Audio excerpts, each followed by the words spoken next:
முந்தின ஆலயத்தில் மகிமை பார்க்கலாம், பிந்தின ஆலயத்தில் பெரிதாக இருக்கும் என்று சேனைகள் கர்த்தர் சொல்லுகிறார் என்று. சர்வ வல்லமையுள்ள தேவன் சொல்கிறார், முந்தின ஆலயத்தின் மகிமையோட பிந்தின ஆலயத்தின் மகிமை அதிகமாகவே இருக்கும். ஏனென்றால் சாலமோன் கட்டப்பட்ட முதலாவது தேவாலயத்திலே தேவனிடம் மகிமை தங்கியிருந்தது. அந்த ஆலயத்தை பிரதிஷ்டை செய்யும்போது 120 ஆசாரியர்கள் ஒருமிக்க பூரிகளை ஊதி அவர்கள் கர்த்தர் நல்லவர் என்று துதித்து பாடும் பொழுது தேவாலயம் தேவனிடம் மகிமையால் நிறையப்பட்டது என்று பார்க்கிறோம். ஏசாயா 6 கூட பார்க்கிறோம். ஏசாயா தேவனிடம் மகிமையை கண்டால் இயேசுவினுடைய வஸ்திர தொங்கலால் அவருடைய ஆலயம் மூடி இருந்தது, மகிமையால் நிறைந்திருந்ததை கர்த்தர் பார்த்தார். ஆனால் இரண்டாவது தேவாலயம் கோரேஸ் மன்னன் பண உதவி செய்ததனால் கட்டப்பட்ட தேவாலயம் தேவனுடைய மகிமையால் நிறையப்பட்டதா என்றால் வேதத்தில் அதற்கொரு பதிவு ஒன்றும் இல்லை. ஆனால் முதலாவது தேவாலயம் தேவனிடம் மகிமையால் நிறைந்திருந்தது.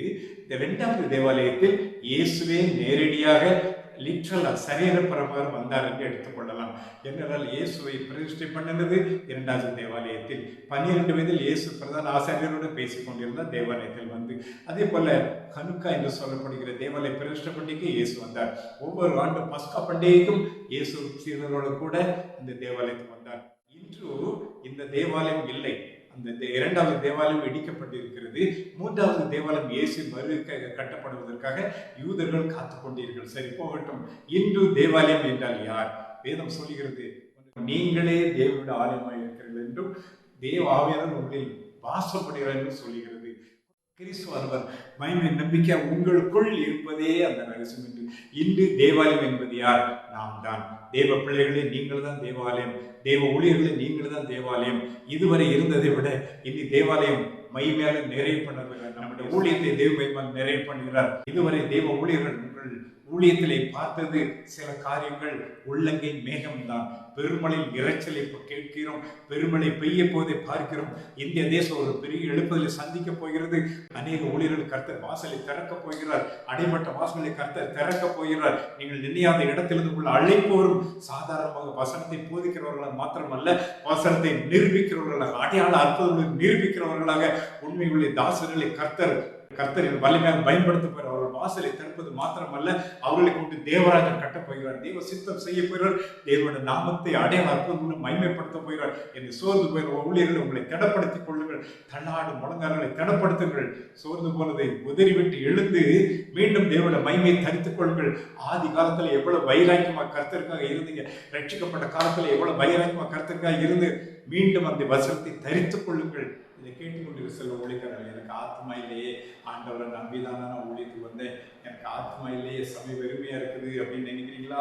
சகல ஜாதிகளையும் அசைப்படுவேன், சகல ஜாதிகளும் விரும்பப்பட்டவர் ஆலயத்துக்கு வருவார். ஸோ சகல ஜாதிகளையும் கர்த்தர் உங்களுக்கு ஆத்மாக்களாக நிறைய பண்ணுவார். வல பக்கம் இடப்பக்கம் இடம் கொண்டு நீங்கள் பெருகுவீர்கள். உங்கள் வெட்கத்துக்கு பதிலாக கர்த்தர் உங்களுக்கு கனத்தை கொண்டு வர போகிறார். 8வது வசனம் சொல்லுகிறது, வெள்ளி என்னுடையது, பொன்னும் என்னுடையது. ஒரு வெள்ளை உங்களுடைய ஊழியத்தினுடைய விரிவாக்கத்திற்கு பண தேவைன்னு சொல்லிக்கலாம். ஆலய கட்டுமானம் அல்லது ஆலய விரிவாக்க பண தேவையா? கர்த்தரே சார்ந்து கொள்ளுங்கள். இதனால் வெள்ளியும் அவருடையது, பொன்னும் உடையது. கர்த்தர் உங்கள் ஊழியக்காரர்களை உங்களுக்கு ஆத்மாக்களை கொடுப்பார். கர்த்தர் உங்களுடைய ஊழியத்திற்கு தேவையான பொருளாதாரத்தை தந்து ஒரு நிறைவொழிகிற ஆசனத்தை கர்த்தர் கட்டிடுவார். ஒருவேளை நீங்கள் விசுவாசியமா இருக்கலாம். ஒரு காலத்துல நான் எப்படி ஜெபம் பண்ணேன், ஆண்டவருக்கு எவ்வளவு வைராக்கியமா இருந்தேன், இன்னைக்கு நான் சோர்ந்து போயிட்டேன், குளிர்ந்து போயிட்டேன், அனல் இல்லாம குளிர் இல்லாம இருக்குன்னு நினைக்கிறீங்களா? இல்ல, நீதிமானின் பாதை நடுப்பகல் வரை அதிகமாக சூரிய பிரகாசம் போல இருக்கும். வாலிப வயசுல இயேசுவை ஏற்றுக்கொண்ட நாட்களில எவ்வளவு வைராக்கியம் இருந்தீங்களோ அதோட வைராக்கியம் நீங்கள் கர்த்தர் எழும்ப பண்ணுவார். உங்களுக்கு பரிசுத்த ஆவியானவர் அனலூட்டி எழும்ப பண்ணுவார். முந்தின மகிமையை பார்க்கிறோம், பிந்தின மகிமை கூட இருக்கும். கடந்த நாள் கூட அதிகமாக ஜெபம் பண்ண போறீங்க. கடந்த நாள் கூட அதிகமாக ஆண்டவர் வைராக்கியமா இருக்க போறீங்க. கடந்த நாள் கூட அதிகமாக ஆண்டவரை நேசித்து பல மணி நேரம் ஜெபத்தில் காத்திருக்க போகிறீர்கள். முந்தின ஆலயத்து மகிமை பார்க்கிறோம், பிந்தின ஆலயத்து மகிமை பெரிதாக கர்த்தர் உங்களோடு சொல்கிறார். God bless you. God bless you.